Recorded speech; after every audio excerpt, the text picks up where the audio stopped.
Hello, everyone. Hi, Leslie. We're going Right. to wait a few minutes as people file in from the waiting room to get started.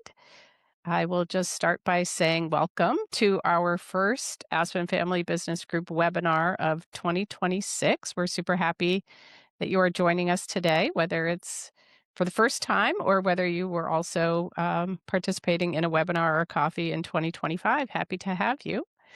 Leslie Dashew is with me here today.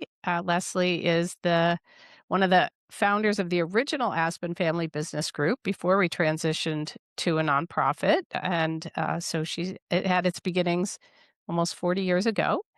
And I am Shelley Taylor, executive director of the current iteration of the Aspen Family Business Group, our nonprofit. And today we're going to be talking about family meetings and family councils and could advance the slide, please. I'm happy to have you guys here, and I think probably most everyone is in from the waiting room, so we will get started. I want to let everyone know we are using the Q&A feature. We want this to be as interactive as possible. We're going to ask you a couple questions during the webinar, and we encourage you to put your questions to us in the Q&A as well. You do have the option to remain anonymous if you so choose. That's why we use the Q&A versus the chat feature. Also wanted to let everyone know this is being recorded. We will share the recording with all of you as attendees. It will also be posted on our website and on our YouTube channel, along with some other resources that we will be sharing today with you. So with that, we'll go to the next slide, please. This is what we're going to be talking about today. Purpose, benefits, characteristics of the family meetings and family councils, how to get started, and what that means, what you do in both of these kinds of convenings. But before we do that, we want to touch on a couple definitions. And family meetings are a convening of the whole. We'll talk more about what it means. But I just wanted to make a little bit of the distinction between a family meeting and a family council. Family council can be used for families who maybe met informally for a number of years or for a period of time, and they want to add some structure. They want to develop charters and some rules, and instead of it being an informal gathering, they want to put some formality to the structure. Family council, that term can also be used when we're talking about a representative group. A family may have a lot of family members, a lot of shareholders, a lot of constituent members that they want to include in some sort of process and activities, but it's a very large group. And so for some of the activities, decision making conversations, it might feel a little bit unwieldy. So in that case, there's a representative group that can be called a family council. And so these terminology, the nomenclature has really evolved over time, and Leslie might want to touch on that as well. Originally, it was just family meetings, right? And what is that? Or family strategic planning or something like that. And so there's a lot of several ways to refer to the same thing, and then several of the terms have more than one meaning. Leslie, do you want to add anything on the Sure. terminology?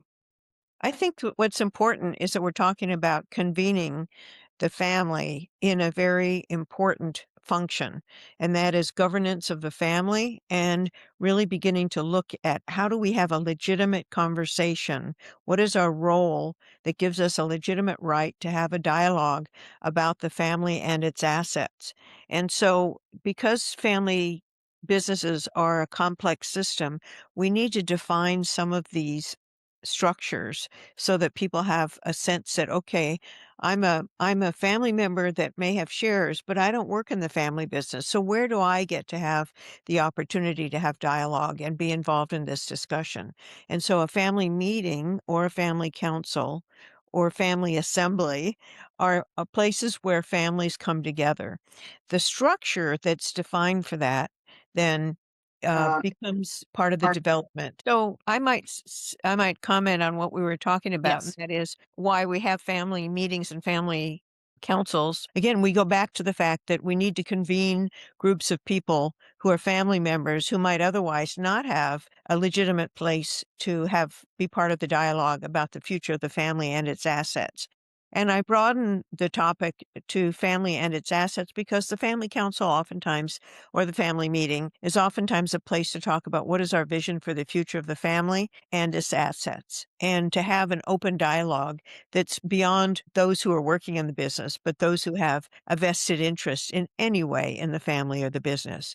And as time goes on and the size and complexity of the family increases, oftentimes the structure increases as well. So we may have a representative council when you have multiple branches and generations so that there's a core group that's helping to facilitate the organization and the governance of the family. And so that's why we oftentimes develop the structure and then ultimately structure it so that there's a family council, a board of directors, and sometimes a family assembly. Right. And we have a slide that we'll get back to in a minute about those different governance structures. But in the meantime, while we're waiting for the rest of our group to find us again through the link, maybe people could, in the Q&A, um, indicate if you have participated in a family meeting or family council or some kind of convening, and if so, in what way?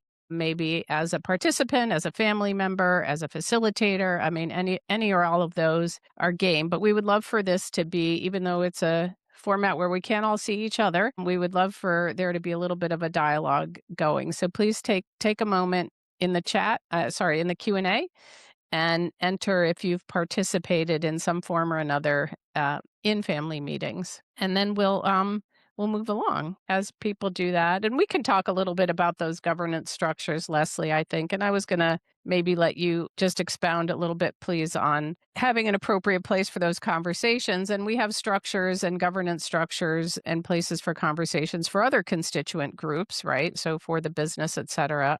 Maybe if you could touch on that a little bit and how family meetings then fit in. So most businesses have some form of governance for the business. So we have, I think, the slide that's coming up shortly where we have the three circles. There we go. One. There it is. So the business often has a leadership team or meetings of the leaders of the different parts of the company. And that's what we call a legitimate place for discussion that helps the business understand what the left hand's doing and the right hand's doing. And owners have a board of directors or a shareholder meeting where they have the opportunity to talk about what is in their minds and hearts about what they want for this asset, their business. And then, so where does a family get together? And that's where we have the family meetings or family councils where they have the opportunity to convene, as I was discussing. And oftentimes the family gives its direction to the owners and the owners to the business. So we have a channel for communication for what the family wants to have happen on their behalf with the business. As Nelson mentioned in the Q&A, his family started to have annual family retreats and then have monthly phone calls. And in those annual retreats, I suspect those are times when the family has the opportunity to get together and have the kind of dialogue we're talking about, which is what do we want for the business as a family? And that's quite common in larger and more dispersed families, is that it might be an annual gathering. Families that are often in the same geographic areas oftentimes will have meetings that are more frequent. One client I had, because they were all in the same small community, broke up their meetings so that they had short 1 hour or 90-minute meetings every month, and they would check in on how the family's doing and how the business is doing and the role they want to have in community and their philanthropy, as well as how the business is doing. So And I think that's a great point. There's a variety of cadences that families choose for how they want to meet, whether it's twice a year, once a year, if people are far flung, not in the same place. Sometimes I've had some families who I've worked with where they have a particular objective and they really feel sort of time sensitive or there's time pressure. So they might want to meet every 6 weeks or every 2 months. And within a limited time frame, I think that works really well. I think if when families try and do that over a very long period of time, you tend to get a little bit burnout among some. Some family members might really enjoy it, but others might not be keen on that. And so it's often a balance of how frequently is enough and how frequently is too much. And so finding that right balance for that particular family and what their objectives are is important. And we have a lot of great answers in the Q&A. So thank you all for that. I think we can go to the next slide, please. So you're going to hear some of the same themes in several portions of this webinar today. So when we talk about what are the benefits, and then later on when we talk about some of the activities, you'll see there's a little bit of an overlap, and that's because the activities and what then ends up benefiting you sometimes are very similar and aligned. So when we talk about communication in this case, there are lots of levels and different types of communication that end up benefiting the family and the participants. So family members are communicating with each other. Sometimes it's a place to really foster better communication in a structured environment, have the conversations they might not otherwise be having. Also, sometimes when you have a facilitator present, some families find that's very helpful, that they're able to have more productive conversations with a third party, third person in the room. And then there's communication among those different governance structures and constituent groups that we saw on the prior slide. In a family meeting or a family council, you can decide and frame how the family or the shareholders are going to be communicating to the board, how the family is going to get information about the business, and those types of things. And then it's also a place for dialogue, for having constructive conversations, digging deep into issues that might be difficult to talk about, and then also making decisions that, having a place where we're getting together, all the appropriate and necessary voices hopefully are in the room. And so that can facilitate good decision making as well. As we go around that circle, Leslie, anything you want to add on the communication piece or move to the next one, which I know is one of your favorites if you're going around to the right? I was looking back at notes from a client of mine from more than 10 years ago, and I was looking at the notes of my assessment and looking at the fact that there were second generation was transitioning to third and fourth generation. And what I heard from the different family members was such misunderstanding about the other branch and feeling that there was a different set of perceptions about the family and about the business. And once I started talking to everyone individually, I found that there was much more alignment, but they hadn't had a place where they could really talk openly and safely. And that's one of the keys of these family meetings and family councils is to have a safe place where you can speak openly. And so to Shelley's point, that's one of the reasons why sometimes it's started with a facilitator who can help create that safe and container for dialogue. And as they talked with each other, they realized that they really had the same goals and vision for the future of the family business. And that is one of the critical success factors we found for families in business is to have the same vision for the future. And this meeting or these meetings and systems allow you to really educate everyone about what the possibilities are. Because if you haven't worked in the family business, you may not understand what the options are for business in general or for your particular business and what might be part of a realistic vision. And one of the notes there was that one of the young people who was being interviewed really didn't think that there were possibilities for the business to continue into multiple generations because of their fear of government intervention. And they really didn't have a realistic understanding of how the business functioned and what were the options for the owners in terms of how to take it forward. And as we had the communication and as we did the communication and education functions, people began to get more and more aligned and really appreciate what each of them had to offer. And that gets to the point about leveling the playing field. This wasn't just about the elders who worked in the family business sharing their point of view and making all the decisions. It's really a place where everyone could get involved in the dialogue and raise the questions they have and get answers directly from each other. What would you add? Yeah, so and I agree. So the level playing field, what I really like about that, and I encourage families to view their meetings as every person. It's not the person who's running the business, right? It's not the patriarch. Anyone's voice is just as meaningful as someone else's voice. And you'll see one of the benefits what we'll talk about a little bit later is it's an opportunity for involvement for people. We touched on this briefly. People who might not be working in the business, it's also an opportunity for them to be involved in a meaningful way with the family enterprise, with the system of the shared assets, however the family views itself, whatever their particular structure might be. But it's a way for greater involvement among all, which is very nice opportunity for, there might only be room for a few to be working in the business itself, but opportunities for more beyond that. To chuckle about that notion because last weekend or the weekend before, I was meeting with clients, and this was an early meeting for the whole family, their first actually for the whole family as a whole. And we had everyone from 66 years old through 80 years old there.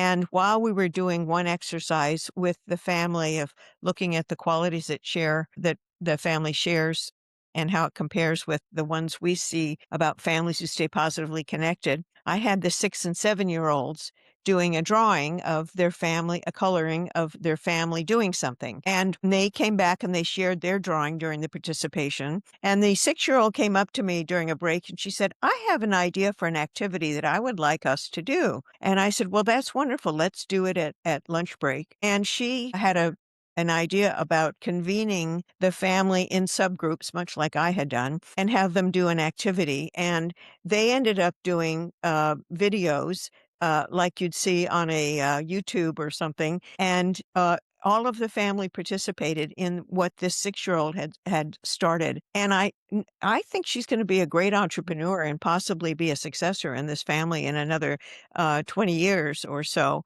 But it was so much fun to watch how she picked up on the energy in the room and the opportunity to get people into subgroups and have dialogue and immediately came up with her own idea of how to draw names and match them up to be in small groups. So all ages can be involved in something like this level playing group. Yeah, I think that's a great story, great example. And then collaboration and consensus, as we come around, as we round up to the top with communication again, opportunities for people to work together, learn about how to come to consensus, how to collaborate. Is this one item so important to me? Or am I okay with this? As we're discussing maybe a policy or maybe what the family is going to do at the next meeting or something like that, right? So we all get to weigh in, but we learn how to work together and we learn dialogue as we discussed with the whole communication piece as well. So there are opportunities for personal growth as well as growth of the family as a whole, which are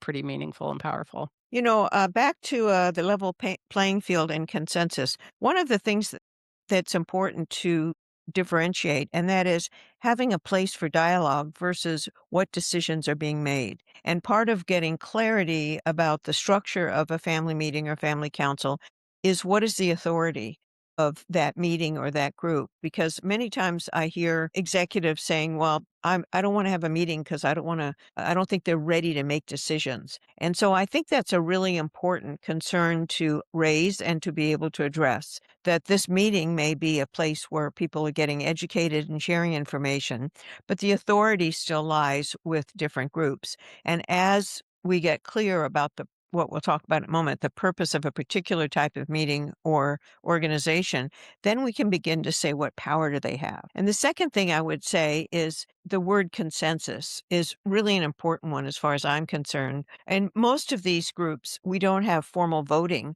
We actually try to make decisions by consensus. And that means that everyone has heard. And then we hope that everyone will come to an agreement on anything that we decide. And if consensus is really working, then every individual feels their point of view has been heard and understood, and that if most of the group is going towards one decision and that's not mine, I feel heard and I trust the process, so I'll go along with it. And that's consensus versus having a vote. And that's the strongest way of coming to agreement. Yeah, and Leslie, thank you for bringing that up. There's actually a concept called fair process, and that is if I've been a part of the conversation, even though I may not agree with the outcome or the decision that was made, I'm okay with it because I was there for the conversation. So it's a way of being able to work through those feelings and those thoughts and being a part of the dialogue, which is very important. Yeah.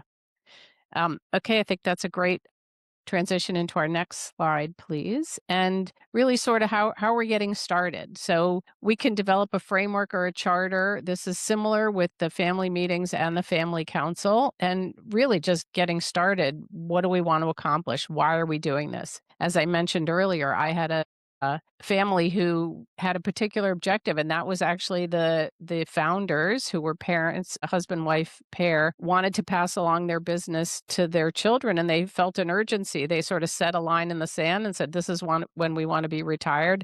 Let's figure out everything we need to do to make that happen." So that those were their goals, and that was the large goal for why we started. And then once we started the conversation, we realized, well, there are a lot of other sub goals within that, developing these next generation leaders. Who do they need to meet? What knowledge do they need to know? How are they going to separate responsibilities? They were siblings. How are we going to separate responsibilities among them? How are they going to communicate? So all those things flowed from it. But you start out with the plan. Why are we doing this? And what is our goal, and who's participating, right? If you're a larger family or even a smaller family, what age level are we welcoming people in? Are we having partners or spouses included in the conversation?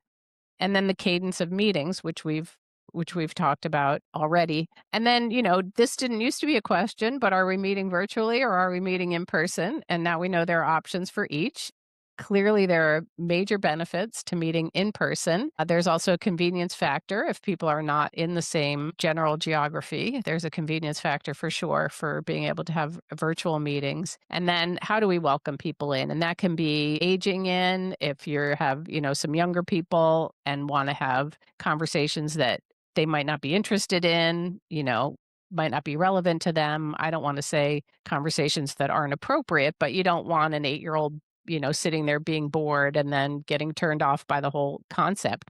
Maybe there are some activities, just as Leslie said, there were some things that the 6 and 7-year-olds could do. So you can also break your days and into day parts where you have various age groups and levels. But welcoming people so I also have a background of having married into a family business, and we have a very developed family meetings process, and we developed a framework for how we welcome in the partners of the next generation. So my children, who are grown adults, and their partners, and how those people are going to be welcomed in. So just sort of thinking those things through, and everything doesn't need to be decided at the beginning, right? Things are going to evolve, and even some decisions that you've made early on, you might change your approach and change the way you do things, because as we go through and have experiences, right, we can refine things, change things, and that's okay too. I think it's very important for families to feel like this is all flexible, right? It's not like we're doing this and it's rigid and we can't change, because then you might be stuck, right? And so the idea is to keep evolving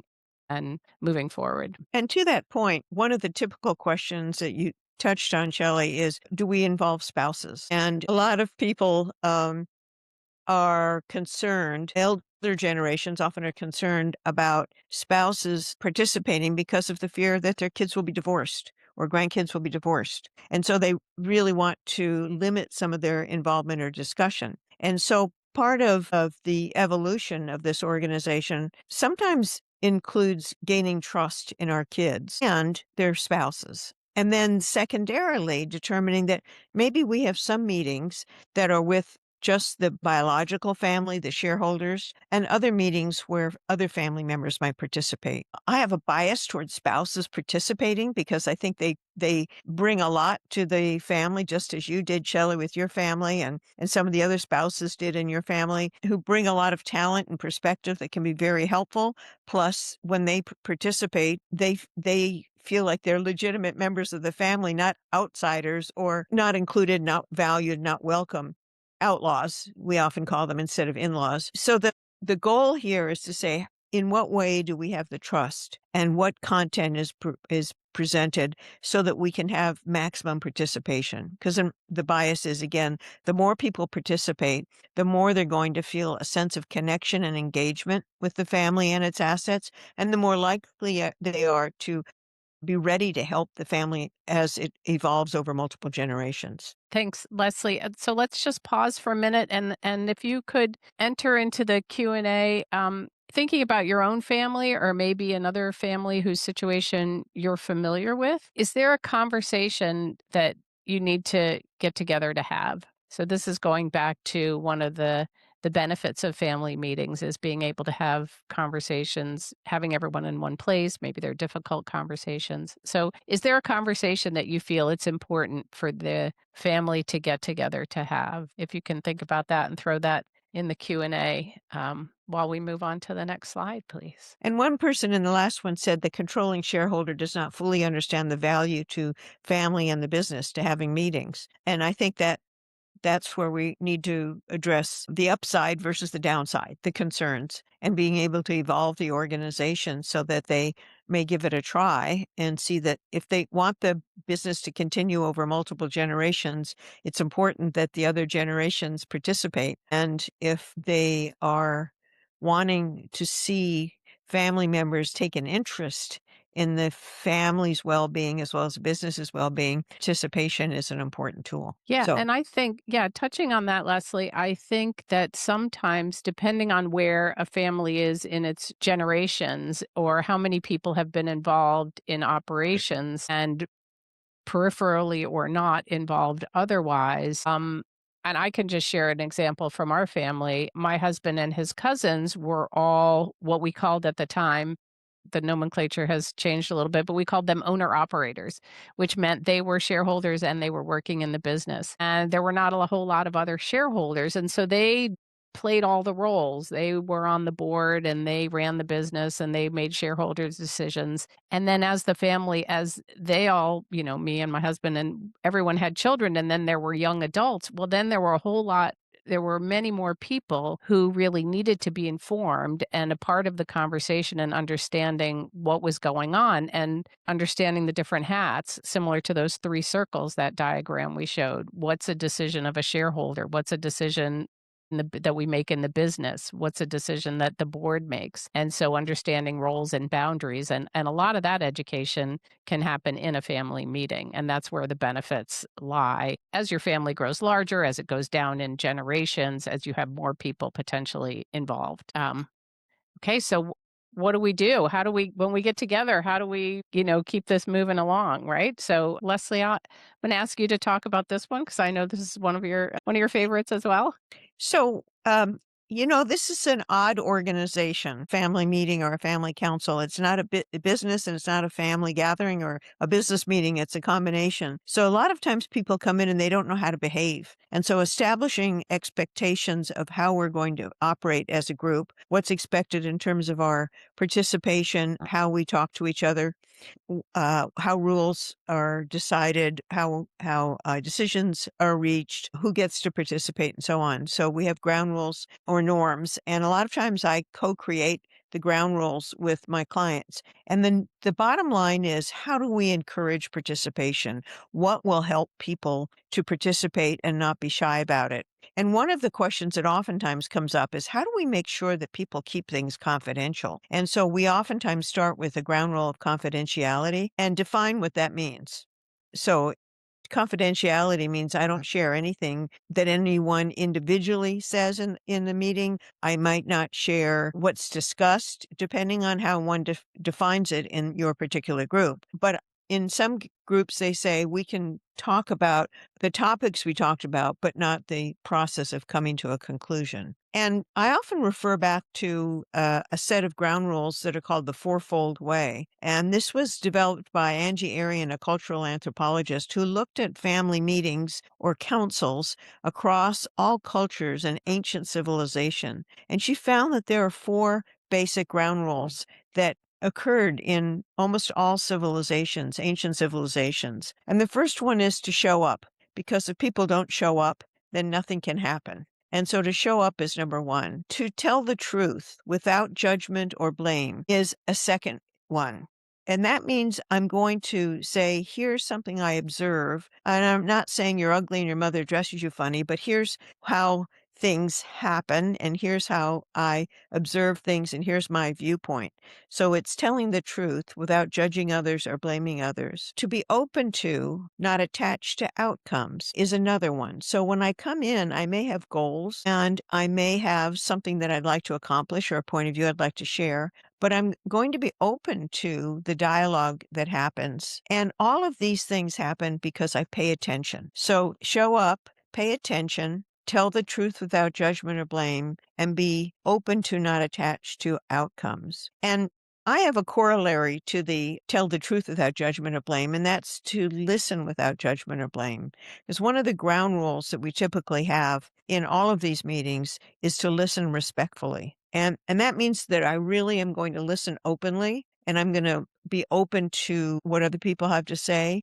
I'm not going to interrupt. That's part of being respectful. And that ground rule really helps people to participate because they know they're being listened to respectfully. Doesn't mean I agree with everything you say, but it means I'm willing to be respectful and listening to what you have to say. So that's one of the first pieces, is setting the ground rules. And once those are established, then we typically post those at every meeting so people remember that. The second is the decision-making process, and that is how are we what do we have authority over, and how do we come to decisions? And do we use consensus? Do we have a percentage that we're going to use, that is everything will be by majority or supermajority? And sometimes those decisions depend percentage. For example, supermajority happens if there's a decision that is really critical and we want to be sure that there's close to consensus, if not consensus. And other decisions like what time we're going to meet or something might be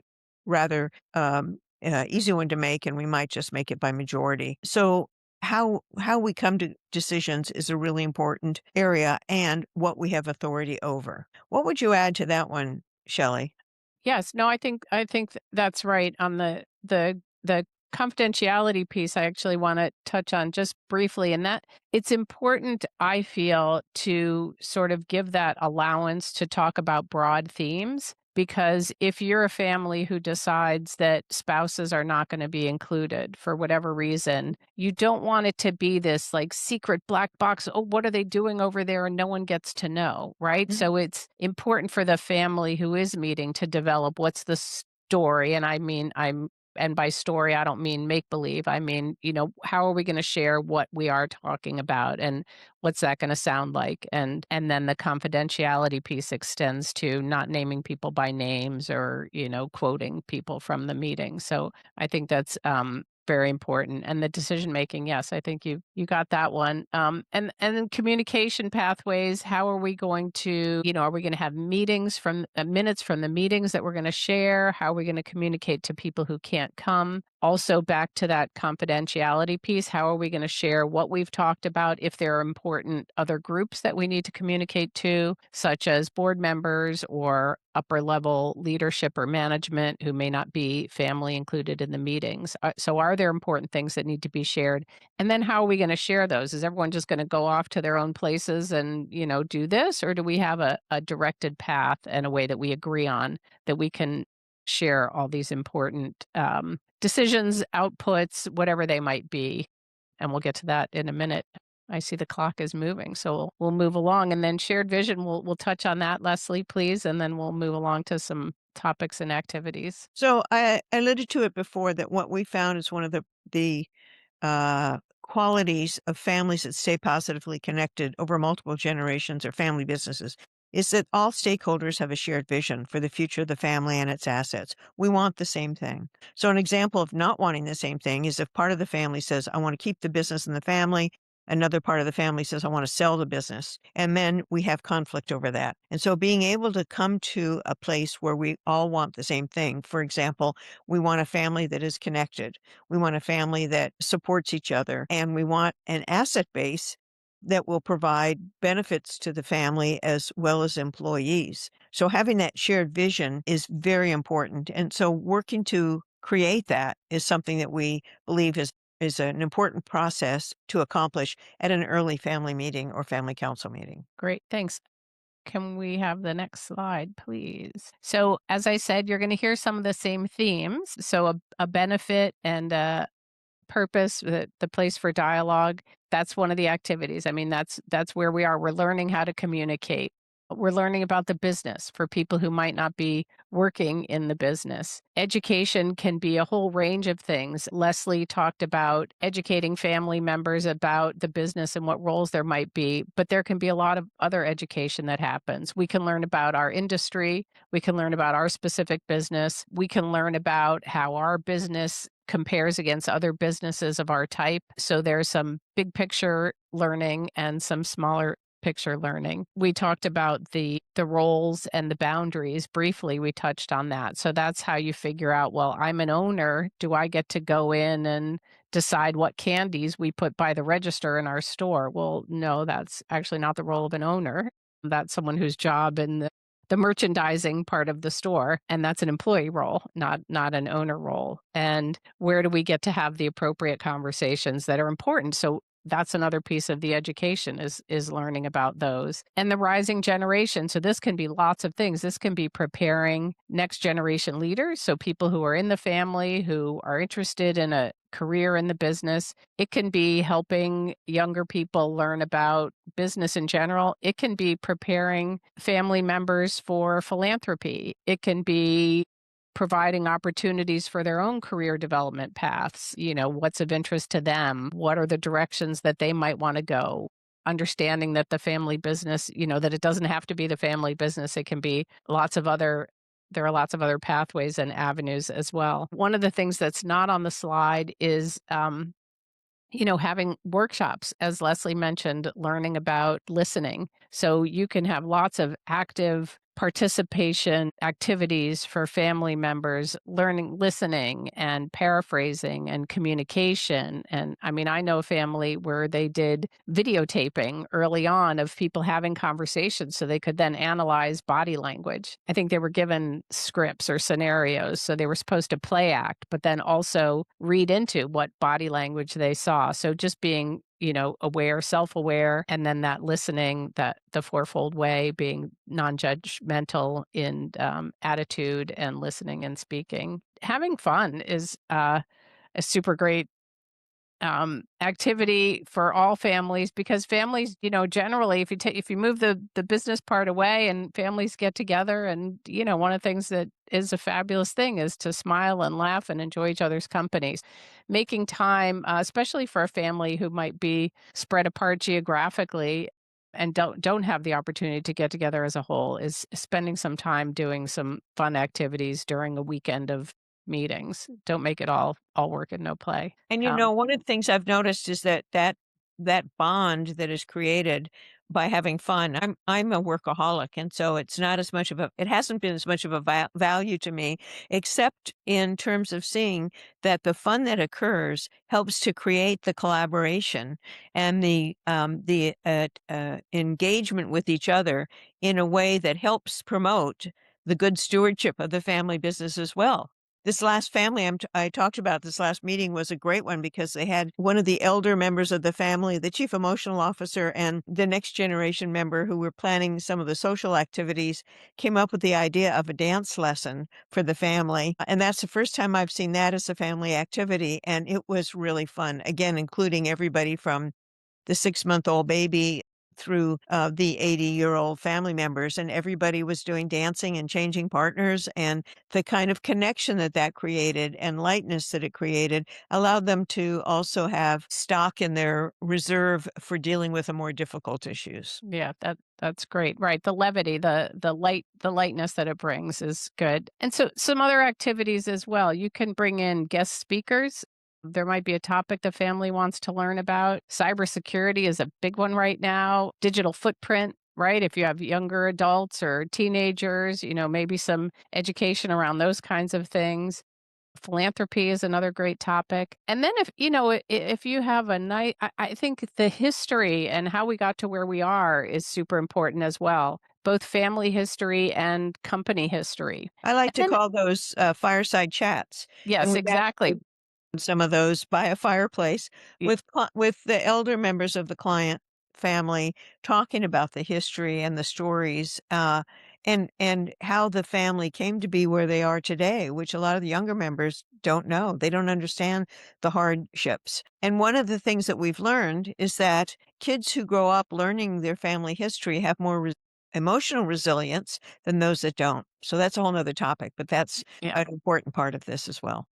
And then some other things, some other conversations might lead to remember I spoke of that family where the overarching goal was transition so the senior founders could exit and their children could take over. And then there were also those, all those other things that then got filled in beneath. So some things, some conversations rise to the level of what we would call policy creation. So family decides we want to document this. We're talking about who can work in the business. Are there education requirements? Do they need to work elsewhere first? Do they have to rotate through departments? Depending on what someone's business is like, there's all different ways to approach this. But do we want to document that? Do we want to memorialize that and create an employment policy? Do we want on the cybersecurity topic? Do we want a social media policy? Do we want to, in addition to educating senior members, middle-aged members, young members of the family, do we also want to agree on how we're going to treat social media? What our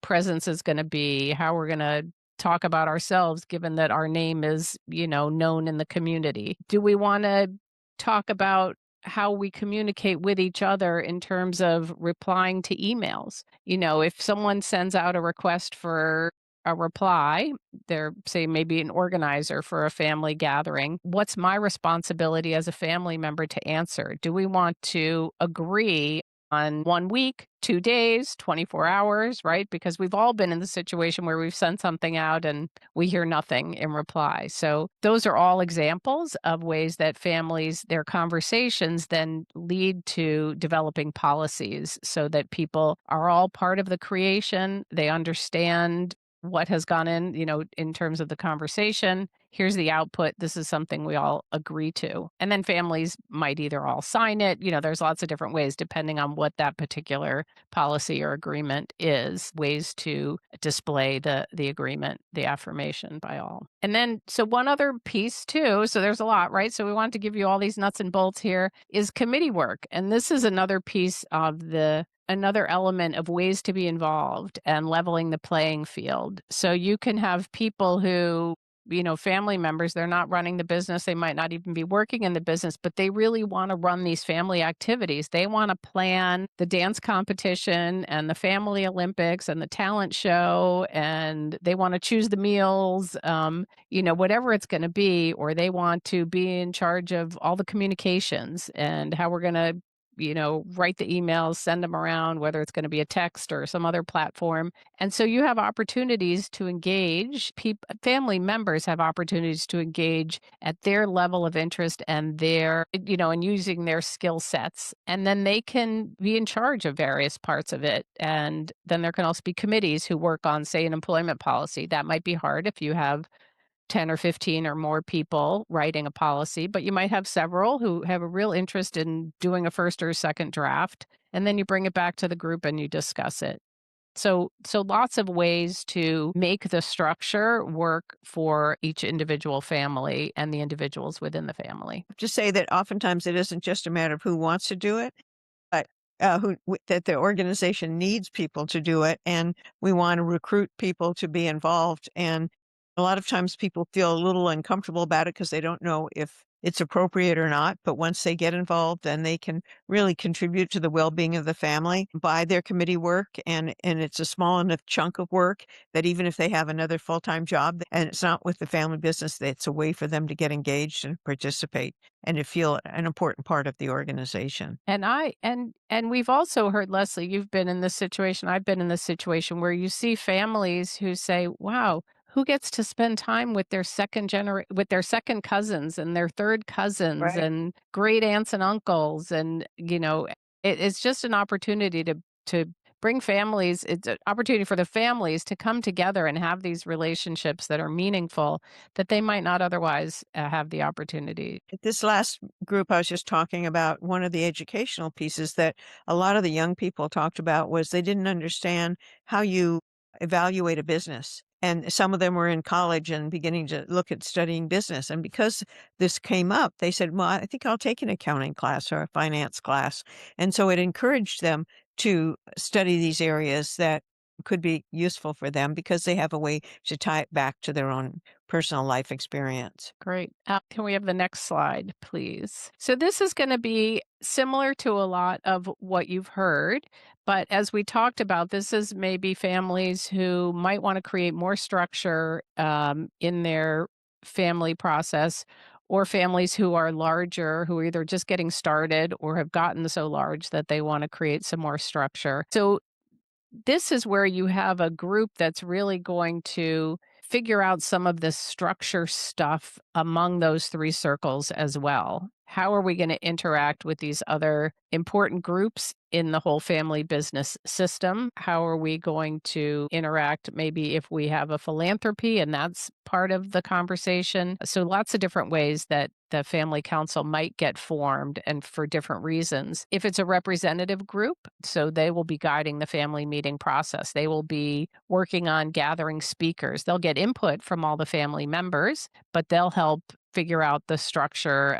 Sort of those people who are rising to the volunteer level and running those committees. Those might end up being this group of the family council that is guiding the activities. Often it's different than company leadership, doesn't need to be, but once again, this is a place where you can have opportunities for a broader group to be involved and that level playing field we talked about. And it can be really beneficial because then it doesn't feel like one or two or three people are running everything, right? It feels more egalitarian. And, as I like to say, when you're a young family, when your parents and your child in a family with parents, it's really clear who makes the decisions, right? It's the parents make the decisions for the children. When children get to be a certain age, parents really shouldn't be making those decisions for the children anymore. The children are now adults, and so we need to figure out a way that our structure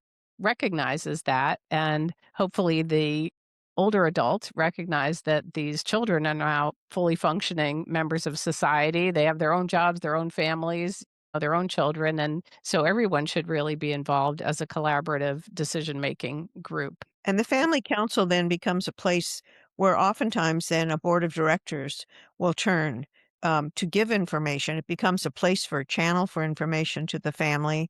And it also is a place where the board of directors may seek input for how does the family feel about certain topics? How does the family feel about investing more in the growth of the company or what kind of distributions they want? Even though the council may represent folks who are not shareholders, but maybe the parents of shareholders as well as shareholders. And so being able to get their consensus about the direction they want the business to go in. One of the kinds of things I've heard family councils talk about is going in a direction that might be counter to the values that the family has held in the business in the past. So, in one family council, the board said the tradition has been to give 10% of the revenues of the family business first to the church and then second to as a bonus to employees before the family owners get a dollar.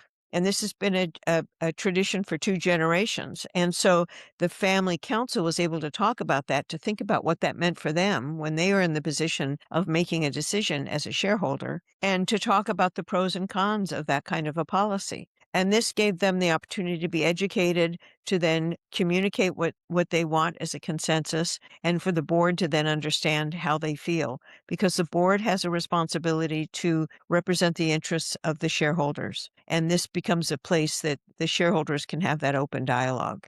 So there are a lot of important decisions that have to do with the business as well as the family that can take place in this kind of a system. And just the last note on this slide, and then we'll move on. Also, family council not making decisions for the company strategy or operations, right? So, bigger picture shareholder questions where the family council might want to have input if that's, a larger group, but not running the company. So let's skip to the next one, and we don't have time. This is pretty similar to what you saw in the family meetings, but you will all get this slide. Let's go to the last slide, please, I believe. Yep, there we are. So just sort of best practices, which will mirror pretty much what you saw at the beginning, purposes and benefits, but the shared vision we have in the center there. So that's one of the things that Leslie was talking about. Everyone understanding and talking about, contributing to, and then understanding where we want to be and where we want to go as a family. And that can help inform and lead a lot of these other practices and activities. And sharing, establishing in a good communication practices, that may include some technology as well, like a platform where information can be stored, communication can happen among committees or within committees and among family members. And with that kind of platform, then it makes sure that information doesn't get lost. So having those kind of tools is really important as well. Yeah, and just in the, the last couple seconds, just a note on that. A lot of people might be familiar with platforms that boards of directors use. Those are pretty common. I mean, they're pricey. There's one called Board Effect.